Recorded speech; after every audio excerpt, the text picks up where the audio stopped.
धीरे बोलो, कोई सुन ना ले। ये बात हम सब के कानों में पड़ी होगी और हमारे मुंह से भी निकली होगी, लेकिन सोचने की बात यह है कि ये वाक्य कब कब हमारे मुंह से निकलता है और कब कब हमारे कानों में पड़ता है, क्योंकि ऐसे कम ही गुप्त राज होते हैं जो हम दूसरों के कानों में पड़ने नहीं देना चाहते। अक्सर परिवार में अशांति का कारण हम स्वयं ही होते हैं।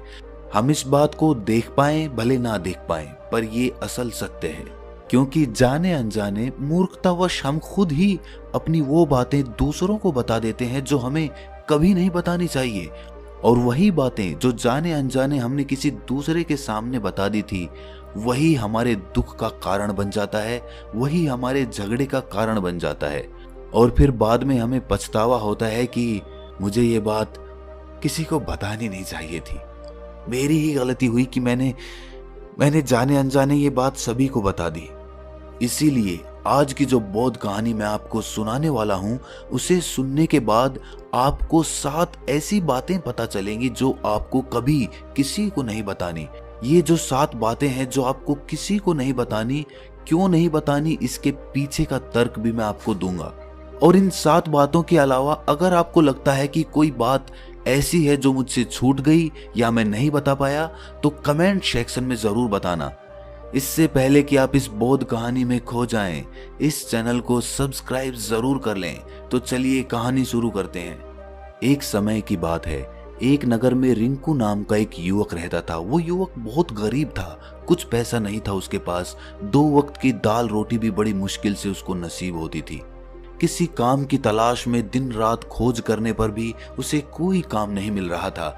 फिर एक दिन उसने अपनी पत्नी के सामने अपनी सारी समस्या बता दी। उसने अपनी पत्नी को कहा कि मैं जिस जगह भी काम मांगने के लिए जाता हूँ तो हर कोई मुझे ये कहकर काम नहीं देता कि हमारे यहाँ काम की ज़रूरत नहीं है। मैं काम की तलाश कर कर के थक चुका हूँ। मुझे समझ नहीं आता कि मैं तुम लोगों का पेट कैसे भरूंगा, अपने बच्चों को कैसे पालूंगा, और ये चिंता मुझे दिन रात खाए जा रही है। ये सुनकर उसकी पत्नी ने कुछ सोचकर कहा कि तुम एक आदमी के पास एक बार ही काम मांगने के लिए जाते हो, और जब वो काम नहीं देता तो तुम दोबारा उसके पास जाते तक नहीं हो।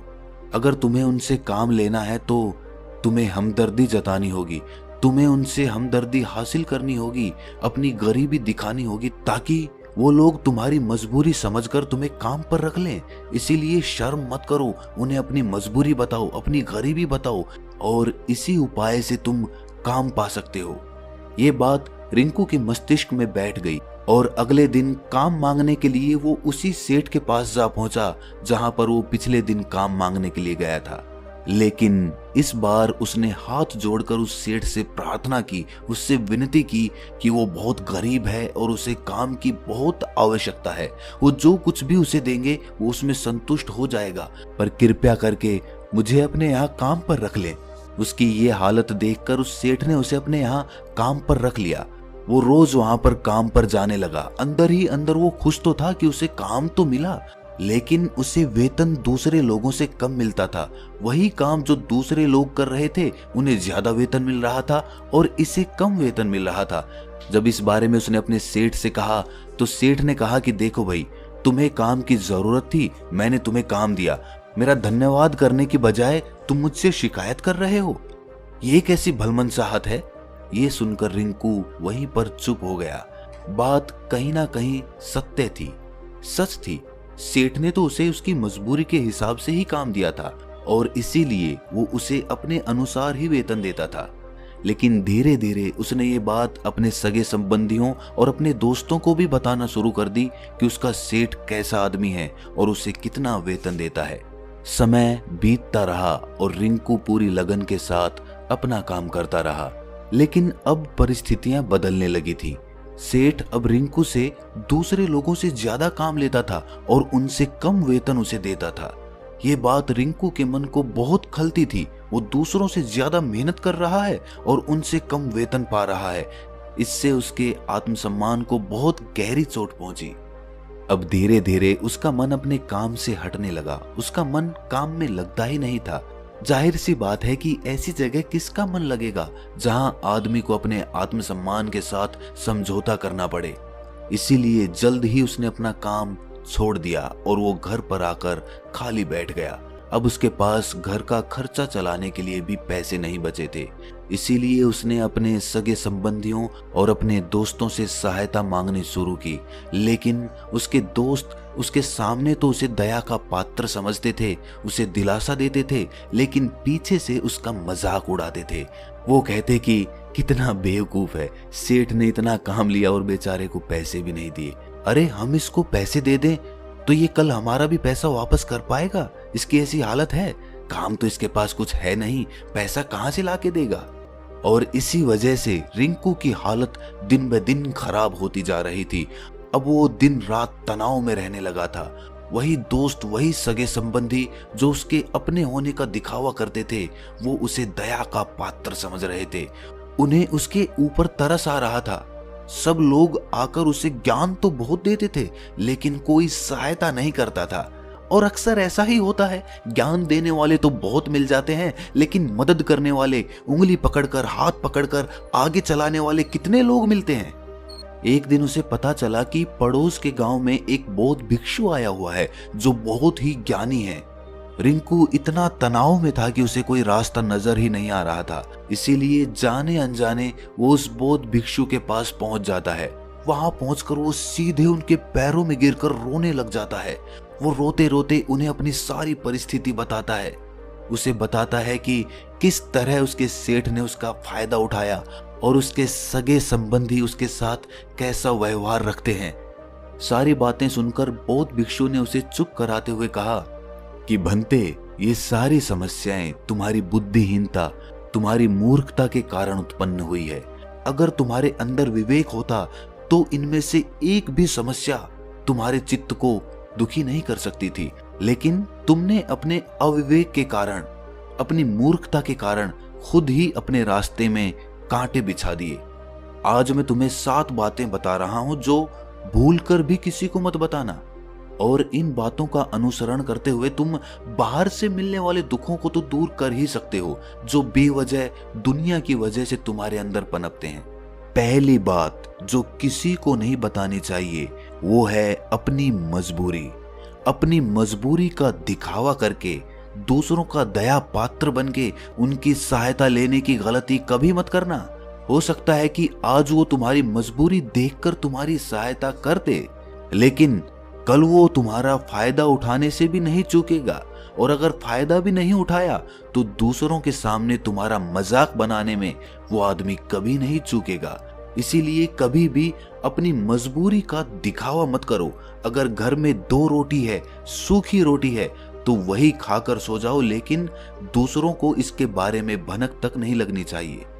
जरा आप खुद सोचो, मजबूरी बताने का क्या प्रयोजन होता है एक इंसान का? या तो वो दूसरों से सहानुभूति हासिल करना चाहता है या उनसे कोई आर्थिक मदद चाहता है। लेकिन अगर दोनों ही परिस्थितियां आप देखें तो दूसरा आदमी आपका फायदा उठाने से नहीं चूकेगा, और अगर वो फायदा नहीं भी उठाएगा तो अपनी नजर में तो वो आपको मूर्ख ही समझेगा, बेवकूफ समझेगा, और दूसरों के सामने आपका मजाक तो जरूर बनाएगा। इसीलिए अपनी मजबूरी के बारे में कभी किसी को मत बताना। दूसरी बात जो किसी को भी नहीं बतानी चाहिए वो है अपनी अतीत की गलतियां और भविष्य की रणनीतियां। जरा सोचो कि अगर हम अपने अतीत की गलतियां किसी दूसरे को बताते हैं तो उसका क्या प्रभाव होगा। वो गलतियां ठीक तो नहीं की जा सकती, जाहिर है, तो उन्हें बताने का क्या प्रयोजन रह जाता है। आप अपने अंधेरे पक्ष को खुद दुनिया के सामने बता रहे हो, खुद अपनी गलतियां दूसरों के सामने बता रहे हो। इससे उस आदमी की नजर में आपका एक चरित्र गठित हो जाएगा और वो भविष्य में हमेशा आपको उसी नजरिए से देखेगा। इसीलिए किसी भी आदमी की नजर में अपना चरित्र गठित मत होने दो। और जरा सोचो कि आप व्यर्थ में ही अपने भविष्य की रणनीतियां दूसरों के सामने बता रहे हो। जो लोग आपके काम का हिस्सा ही नहीं हैं, उनके सामने अपनी भविष्य की रणनीतियां, अपनी डींगे हाँकने का क्या फायदा? वो लोग आपकी सहायता तो नहीं करेंगे, लेकिन आपकी भविष्य की रणनीतियों में बाधा जरूर बन सकते हैं। आप खुद अपने विवेक का इस्तेमाल करिए और सोचिए कि आपके साथ भी ऐसा हुआ है कि आपने अपनी भविष्य की रणनीति किसी को बताई हो और वो कामयाब ही ना हुई हो। जरूर हुआ होगा, जरा गौर से सोचिए। तीसरी बात जो किसी को नहीं बतानी चाहिए वो है अपने घर की बातें। जो भी हमारे घर के अंदर आपस में बातचीत होती है, हमारे माँ बाप के साथ, हमारी पत्नी के साथ, हमारे बच्चों के साथ, वो बातें परिवार तक ही सीमित रहनी चाहिए। अगर आप इन बातों का दूसरों के सामने ढिंढोरा पीटते हो तो दूसरों को आपके घर में घुसने का एक मौका मिल जाता है और वो इसका फायदा उठाने से कभी नहीं चूकेंगे। वो आपके परिवार के सदस्यों को आपसे दूर लेकर जाने की कोशिश करेंगे। अक्सर ऐसा होता है, हम समाज में देखते हैं कि हम अपने घर के झगड़ों को कम करने के लिए उन झगड़ों को अपने पड़ोसियों और दूसरे सगे संबंधियों को बता देते हैं, लेकिन इससे आपको सहायता कभी नहीं मिली होगी, बल्कि आपके घर के लड़ाई झगड़े और ज्यादा बढ़ गए होंगे और वो जाहिर है वो बढ़ेंगे। अगर आप अपने माँ बाप की बात दूसरों को बताएंगे तो आपके माँ बाप को बुरा लगेगा ही कि हमारा बेटा हमसे बताए बगैर दूसरों को ये बातें बता रहा है। इसीलिए अपने घर की बातें और अपने घर के लड़ाई झगड़े किसी के सामने मत बताना। अगली बात जो मैं आपको बताने जा रहा हूं, जो किसी को नहीं बतानी चाहिए, वो सुनने पर बहुत अजीब लग सकती है, लेकिन उसका सत्य भी मैं आपको एक तर्क के माध्यम से दूंगा। मैं कहता हूं कि अपनी आमदनी किसी को मत बताना। अब अपनी आमदनी ना बताने के पीछे क्या प्रयोजन हो सकता है? जरा सोचिए कि आप अपनी आमदनी अपने दोस्तों को बता देते हैं, तो जब आपके दोस्तों को जरूरत पड़ेगी तो वो सिर्फ आपको ही याद करेंगे, क्योंकि उनको पता है कि अगर आपकी आमदनी ज्यादा अच्छी है तो आप ही उनकी मदद कर सकते हैं और इसीलिए ज्यादा लोग आपसे सहायता मांगेंगे। और जब आप उनकी सहायता नहीं करेंगे तो वो सोचेंगे कि इस आदमी के पास पैसे हैं, मेरी सहायता कर सकता है, लेकिन ये सहायता कर नहीं रहा है। और इसीलिए आपकी आमदनी आप दोनों दोस्तों के बीच एक झगड़े का कारण हो सकती है। कम आमदनी होगी तो लोग मजाक उड़ाएंगे और ज्यादा होगी तो सहायता मांगेंगे। तो अपनी आमदनी बताने का कोई प्रयोजन नहीं है। अगली बात जो मैं आपको बताने वाला हूं उसे अपनी गांठ बांध लेना और किसी को ये बात मत बताना। अपनी कमजोरियां और अपनी ताकत। अक्सर इंसान को पता नहीं होता है कि उसकी कमजोरी या उसकी ताकत क्या है, लेकिन अगर आपको अपनी कमजोरी और अपनी ताकत पता है तो पहली बात तो आप बहुत ही बुद्धिमान आदमी हैं, और दूसरी बात कि आपको ये बातें किसी से साझा नहीं करनी है, क्योंकि अगर आपकी कमजोरियां दूसरों को पता चल गई तो वो आपकी कमजोरियों का फायदा उठाएंगे, और अगर आपकी ताकत पता चल गई तो वही ताकत आपकी कमजोरी बन जाएगी, क्योंकि वो ताकत दूसरे आदमी को पता है और वो ताकत की काट भी ढूंढ ही लेगा। अपनी कमजोरी और अपनी ताकत अपनी पत्नी या अपने पति को भी नहीं बतानी चाहिए, क्योंकि इसके बाद आपको घर में उनसे हमेशा दब के रहना पड़ेगा। अगली बात जो किसी को नहीं बतानी चाहिए वो है अपने मित्र और अपने शत्रु।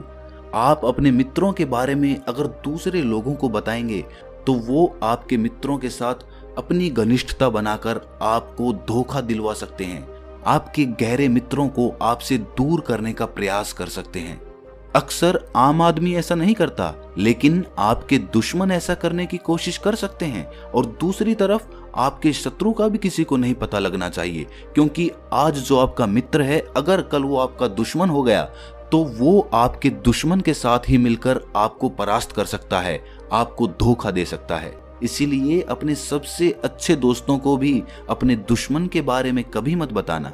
अगली और आखिरी बात कहना चाहता हूं कि जब तुम दान करते हो तो दान के बारे में भी किसी को मत बताना, नहीं तो दान करना व्यर्थ हो जाता है, बेकार हो जाता है। जब आप अपने दान का ढिंढोरा पीटते हो तो आप ये बता रहे हो कि मैं